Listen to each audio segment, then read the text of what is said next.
Christina. Welcome to my channel, or welcome back, and welcome to another video, of course. This video is going to be 2 easy weeknight dinners, also perfect for the weekend if that's what you need to. I actually made one of these on the weekend, don't tell anyone, but they're going to be vegan and inspired by Chinese takeout dishes, popular American Chinese takeout dishes. By no means are these authentic Chinese dishes. I'm gonna throw that out here. It's gonna be chicken and broccoli and Mongolian beef. So for this recipe, these recipes, I am going to be utilizing this seitan product that I get at H Mart. This is Nature's Soy vegan beef and vegan chicken. They're seitan, they're not actually soy. I don't think they contain soy even. Do they contain soy? I'm looking at it. Okay, they do have soy in the form of soy sauce, but they're not like tofu or anything like that. So I've tried this one before, and this one was delicious.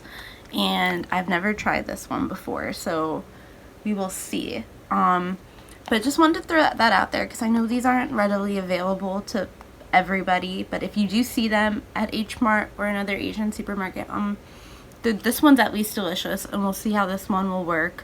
But if you don't have any of those, like, that is totally fine. I've made these dishes with tofu. I've made them with chickpeas. They would be delicious with cauliflower, tempeh. There's so many other things you could do it for, but I just like these because they're also very cheap. I think it's like less than $2 for one of these. So just throwing it out there, that's what I'm using today. And to the food.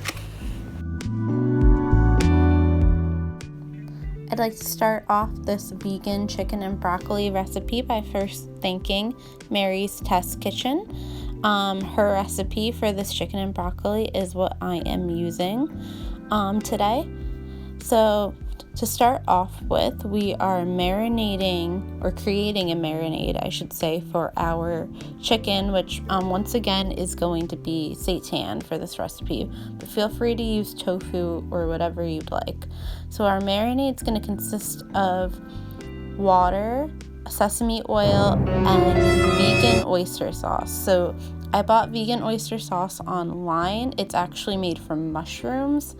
It is divine. I love it. It's a little expensive at first, or I should say seemingly. It was like $10, but it comes in a giant bottle, and literally this recipe only uses like 2 teaspoons of it. So it's gonna last forever.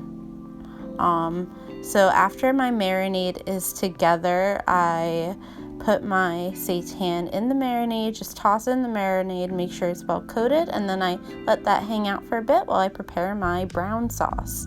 So to start off with, I'm adding some better than bouillon chicken, or I should say no chicken base, to some water, and this is just gonna be the base of our sauce.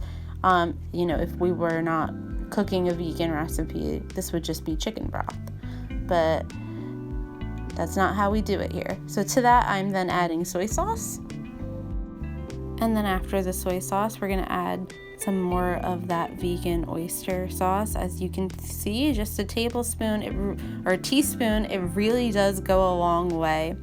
And you can see I am making a dent in my bottle a little. I have made this recipe a few times now. Alright, so now we're at the point where unfortunately I could not follow Mary's recipe to the T, even though I wish I could have. So where I'm adding rice wine vinegar here, it should actually be Shaoxing wine, which is a common wine found in Chinese cooking. It is not interchangeable with rice wine vinegar.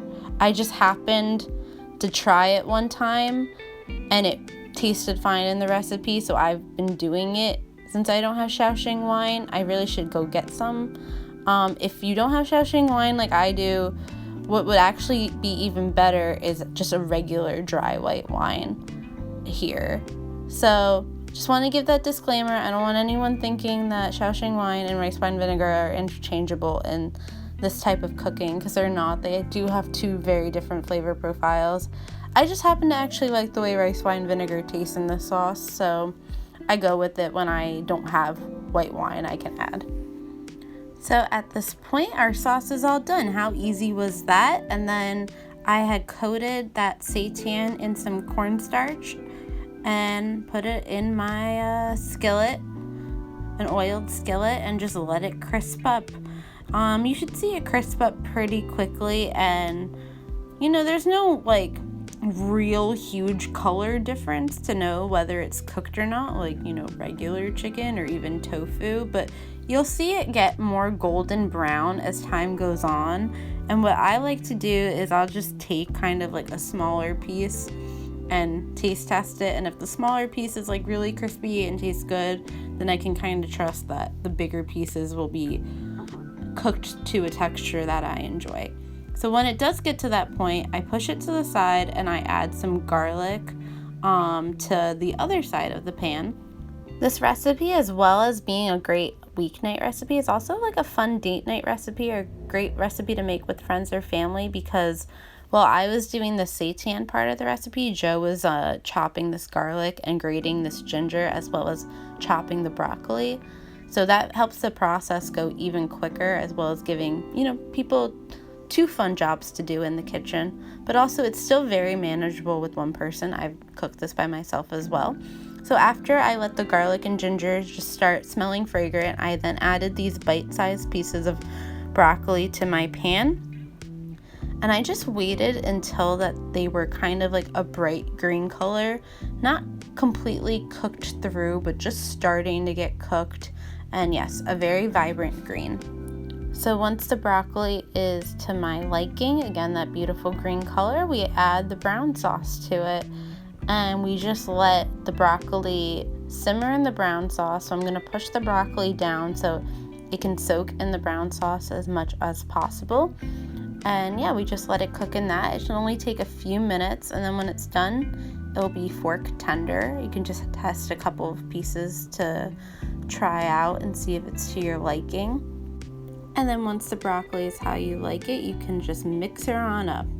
And depending how saucy you like it, this might be good for you, but if you want it more restaurant takeout style, you're gonna want to add a cornstarch slurry. I always want to say cornstarch flurry.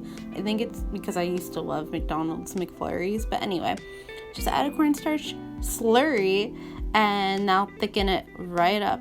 I actually added too much and it got a little too thick, so then I added some more water to thin it out. So yeah, I would just add a little at a time and just kind of let it sit and see if it's getting as thick as you like it before you add any more.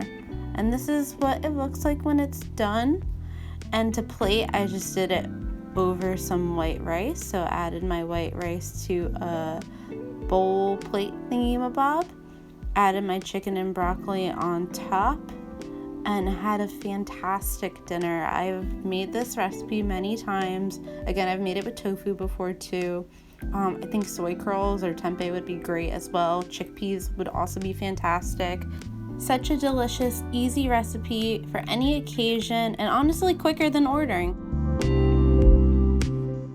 I'm also going to start off this vegan Mongolian beef recipe by thanking Shannon from yupitsvegan.com because I use her recipe, and I also, again, do not do much to change it. I will say I'm starting the recipe in a similar way where I'm marinating the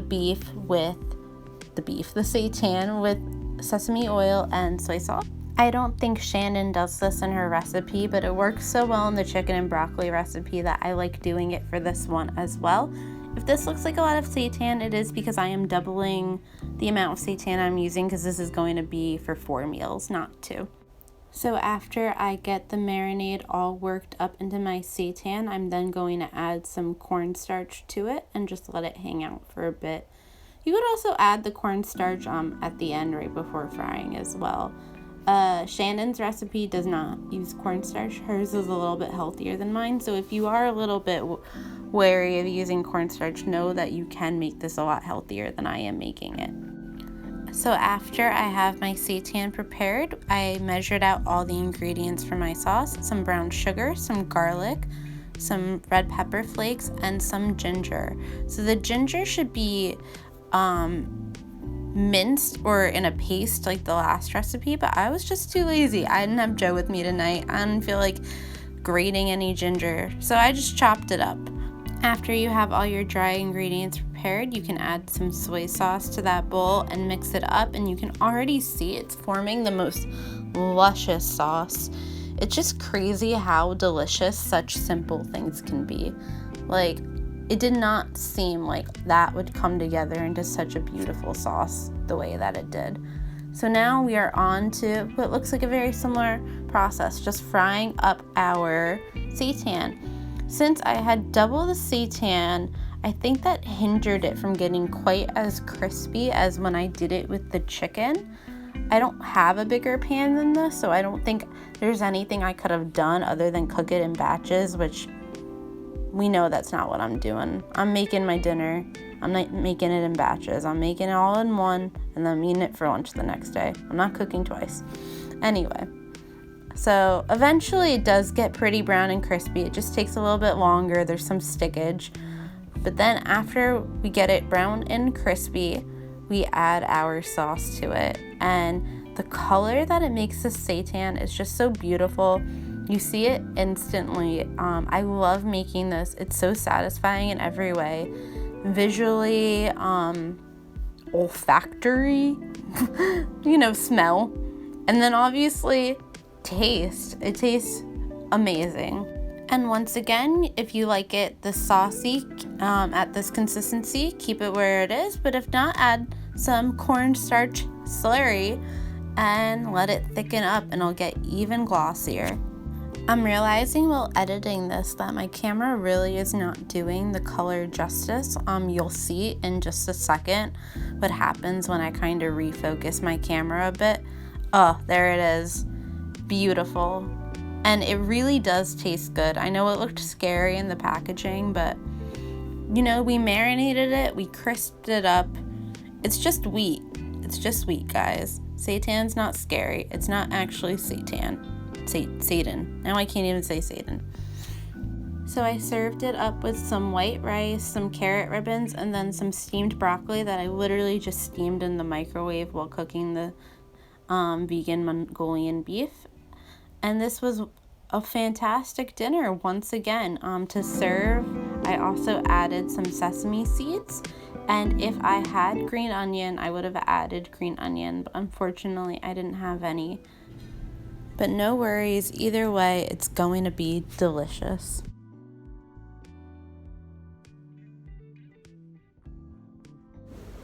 And there you have it. 2, not 1, but 2 easy vegan takeout dinners that are perfect for the weeknight because they can come together in half an hour if you have the rice going in the background.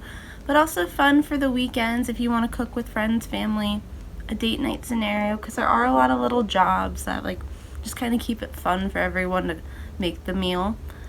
But yeah, if you like this video, as always, please like and subscribe. It truly supports my channel, and it would mean the world to me. Alright, until next time, my friends.